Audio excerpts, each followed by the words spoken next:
নীতি আদর্শ এবং মামাটি মানুষ সততার প্রতীকের দল ছেড়ে নওশাদ সিদ্দিকী কেন?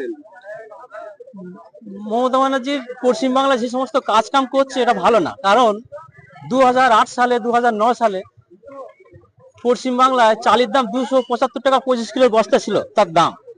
2011 সালের পরে মমতা ব্যানার্জি যখন সরকার এসেছিল বলেছিল সরকারে আমি ক্ষমতা আসলে অনেক উন্নত করব, কিন্তু সেই উন্নত করতে পারিনি। সেই 275 টাকা চালের বস্তা এবং 25 কিলোর প্যাকেট এখন তার দাম 800 থেকে 900 টাকা কেন হলো? মমতা ব্যানার্জিকে জবাব দিতে হবে। এই যে লক্ষ্মীর ভান্ডার দিচ্ছে, লক্ষ্মী ভান্ডার দিচ্ছে, এই লক্ষ্মী ভান্ডার চায় না মানুষ।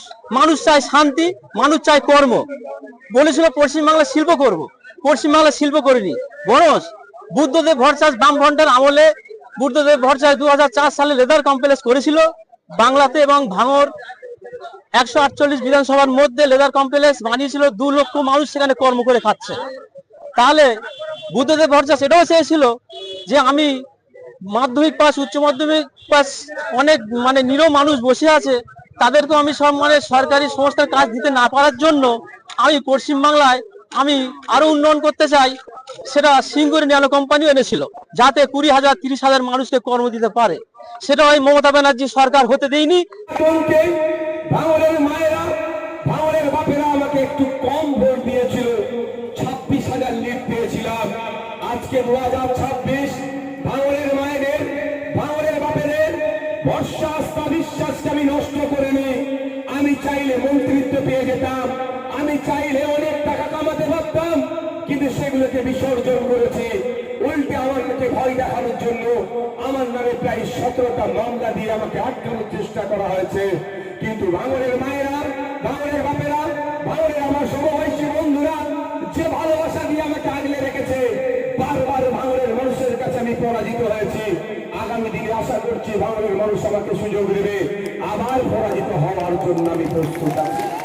সুতরাং 2021 সাল ভয়ঙ্কর সময় ছিল, টাফ সিচুয়েশন ছিল। বিজেপি চলে আসবে, দেশ থেকে নাকি তাড়িয়ে দেবে। 2026 এটা পরিষ্কার হয়ে গিয়েছে যে বিজেপি তৃণমূল আলাদা নয়, মোদী মমতা আলাদা নয়, শুভেন্দু অধিকারী মমতা ব্যানার্জি আলাদা নয়। এরা একটা বৃন্তে দুটো ফুল, এরা হলো বিজেমূল। এটা এতক্ষণ রাজ্য স্তরে দেখতাম, এবার আমার ঘরের কানাচি দেখে ফেললাম। তৃণমূল আর বিজেপির প্রার্থীর গোপন বৈঠক এটা প্রমাণ করে দিচ্ছে। গোপন বৈঠক চলছিল, ক্যামেরায় পরে এসেছে। যখন ক্যামেরায় ছবি এসে গেছে, অন্যজন যখন ছবিটা তুলে নিয়েছে এটাকে ধামাচাপা দেওয়ার জন্য, তখনই নাটকটা করেছে। এটা আপনার জানিয়ে রাখি, মিটিংটা গোপনে হয়েছে। এর আগেও একাধিকবার মিটিং হয়েছে।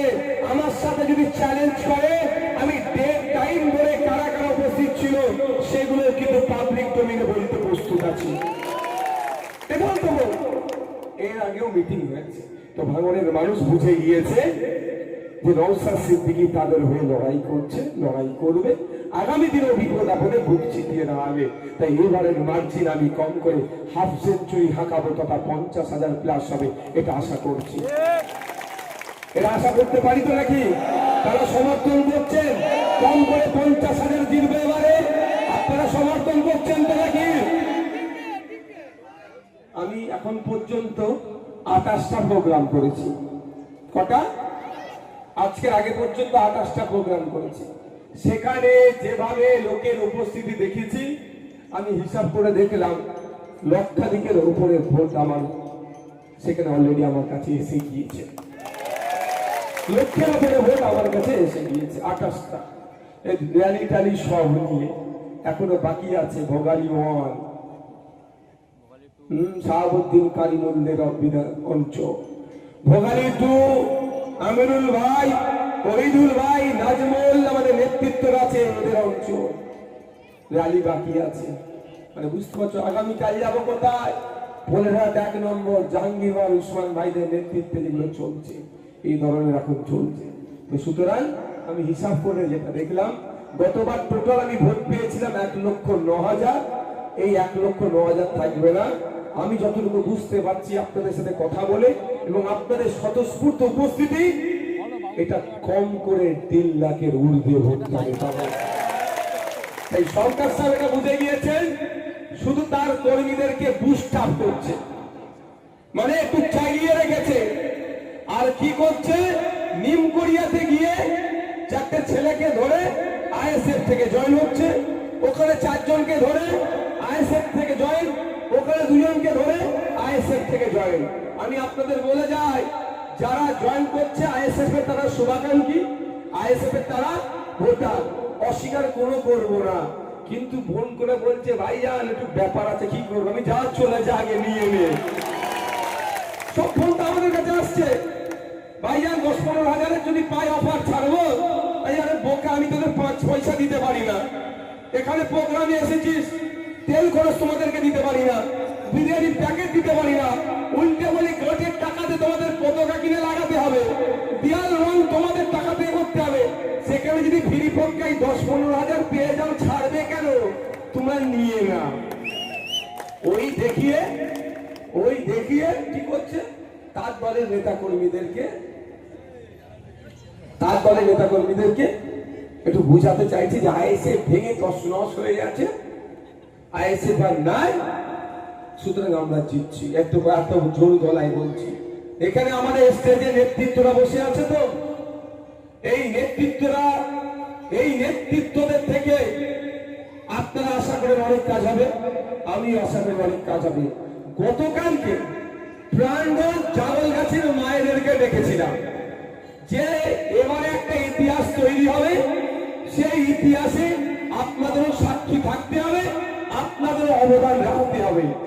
2টো অঞ্চল থেকে কয়েকজন মায়েদের ডেকেছিলাম, 200-র অধিক মা 2টো অঞ্চল থেকে হাজির হয়ে প্রমাণ করে দিচ্ছে যে ভাঙড়ের মেয়েরাও কোনো অংশে লড়াইয়ে পিছিয়ে নাই। সুতরাং ছেলেরা নেতৃত্বরা নয়, মেয়েরাও তৈরি হয়েছে আগামী দিনের জন্য।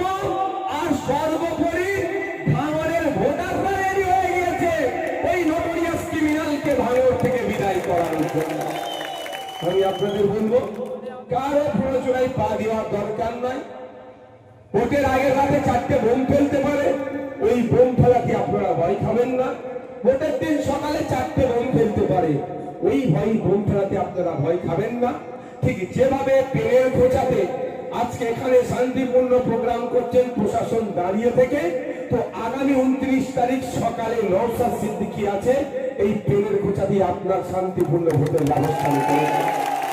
আপনাদের কি করতে হবে, ধৈর্য ধরতে হবে। বোমাবাজি করেছে, চাপ নেওয়ার দরকার নাই। আইএসএফ এর নেতৃত্ব আছে, দায়িত্ব নিয়ে প্রশাসন আমাদের কাছে জানাবে, প্রশাসন আসবে, আপনাদেরকে নির্বিঘ্নে গণতন্ত্রের উৎসব পালন করার ব্যবস্থা করে দেবে।